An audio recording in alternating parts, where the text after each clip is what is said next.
Hey guys, what's up? Chris here from BeerGeekNation.com. Today, looking at a new beer from Oskar Brewery. This is their Hotbox Coffee IPA, 7.2% alcohol by volume. It's essentially a coffee IPA, and the coffee in question is from Hotbox Roasters, which always sounds really dirty to me, but whatever.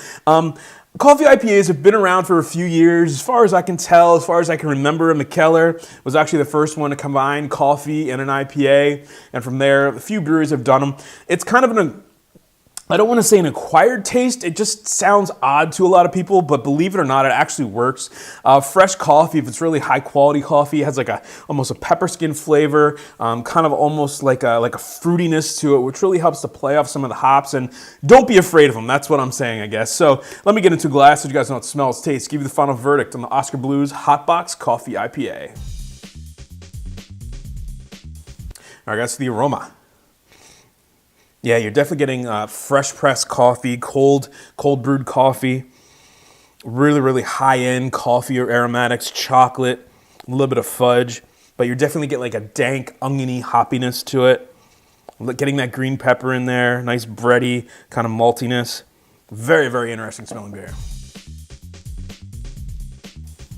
All right, guys, the taste. Cheers.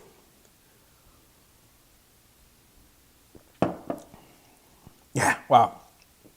Coffee right at the front with some hoppy bitterness, a little pine, a little bit of a grassy note, almost a West Coast type of hop flavor right at the front of the tongue.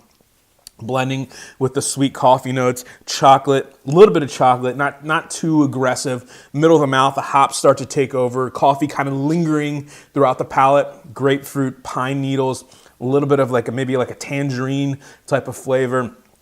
A little bit of a berry characteristic. They are using Ethiopian coffee, which for me, when I have it in beers, tends to have a blueberry flavor, and I'm definitely kind of getting that in this one. Pretty dry in the aftertaste. The coffee more dominant in the aftertaste than the actual hops. Again, more of that chocolate blueberry, almost like a chocolate-covered blueberry, if you can imagine that back there. But it's not like, it doesn't taste heavy like you would think that would be in a stout, but it's in an IPA. It's not aggressive. The flavor's there, but you know it's still an IPA. The hops lingering through the mid palate back into the back of the throat as well.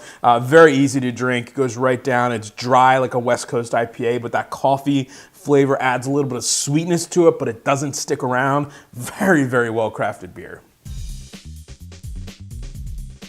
All right, guys, so the final verdict on the Oskar Blues Hotbox Coffee IPA, 7.2%, available now. Guys, going to give this one an A-. If you love IPAs and you love coffee beers, this is about as good as it gets. This is a perfect combination of coffee and an IPA. Sometimes they go too much either way, or not enough on the coffee, not enough on the hops, etc. This one has the perfect balance between coffee, hops. It's very West Coasty, and adding that fresh kind of Ethiopian coffee in there, you get a little bit of blueberry, a little bit of chocolate, and I swear it doesn't sound like it works, but it really does. They just come together for a very cohesive beer that you've probably never had anything quite like if you've never had a coffee IPA, and they're worth checking out. This one specifically is very well done. One of the better ones I've had. Getting an A- for me. I'm remember, folks, life's too short. Drink amazing beers. Cheers.